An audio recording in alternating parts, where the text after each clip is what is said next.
So just on a personal level, what does this, assignment, promotion to GM mean for you?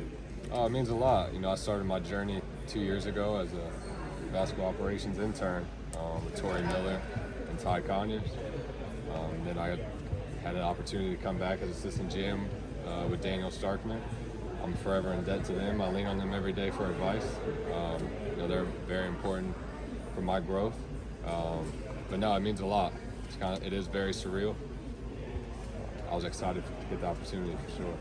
How exciting has it been to, put the roster together? I mean, as a general manager, I think that's job number one. Let's get our guys, and then of course that's going to continue as the roster changes throughout the year. But putting that first roster together, how exciting is that? It was very exciting. I think it's like, as the GM, I think that's the main part everyone thinks about is roster construction. And it was a long summer. I think right when I got the job around Summer League, I was starting to make calls right away.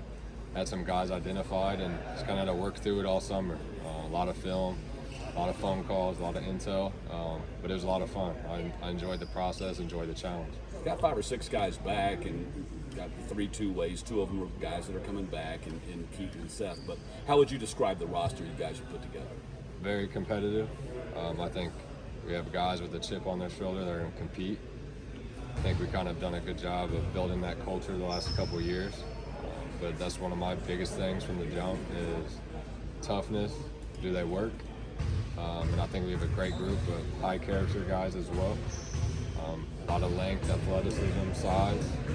I think we got a versatile roster, and they're going to compete every day, so I'm excited about it. How close were you with Coach Klein? I know he's been in the organization, but how much have y'all worked together prior to this, and how much have y'all been connected to him since this? I'd say prior, I really just would talk to him in passing, and then when he got the job, and I kind of was waiting to figure out what my situation was. I think the dialogue picked up, but he's been great to work with. We bounce ideas off each other all the time. Especially with building the roster, you want it to fit the coach's vision, his plans. So he's been great to work with. Looking forward to the season. I think he's going to be a great coach for us, a great leader. And I wanted to specifically ask you about Nikola, just like how is he doing and how important was it to make sure he's a part of this team? For sure. No, he's doing great. Nico's doing great. He's been ramping up his rehab. So we're excited to, see him get on the court sooner than later. We're just taking it day by day right now. As a former college basketball player yourself, do you think that gives you kind of an edge when it comes to knowing the kind of play styles you can sort of connect on this kind of roster construction? Yeah, for sure. I think everybody has a different journey, a different background. I wouldn't change mine for anything. I think just as a former player, and then I also coached for 6 years, I think you can kind of see, all aspects of, kind of a team on a personal level and on the court. Watch a lot of basketball as well. So, like I said, working with Coach Cly, I think we had a vision what the roster would look like, what kind of players, and I'm excited to see it on the court now. Tell us about that 51-point game you had in college. That seems like a while back ago now, but yeah, I don't know. I was just playing in the flow of the game. I hate to admit it, but we actually lost that game, so that always is kind of staying on that. But no, it was cool. It was like my family actually was at that game too, because I was a little away from home. I had no clue, how many points I had. I wasn't one of those guys that counted his points, just trying to win the game. Then after the game, I kind of got word that it was a school record, so I'll take pride in that. I would not forget a 51-point.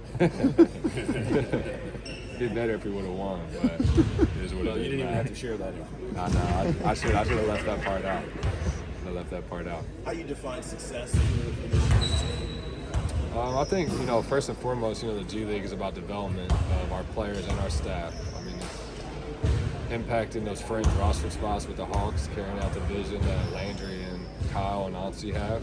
And it's really just, like I said, developing our players and our staff, mostly our players, to create better basketball opportunities for them so they can reach their goals and ambitions as players. And I think we have a great staff, performance staff, coaches.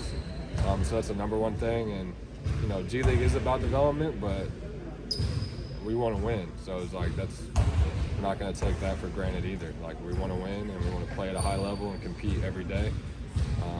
We want the opponents to feel us out there on the court. Those are the main things. Andrew often talks about the makeup of the guys that he has on the roster.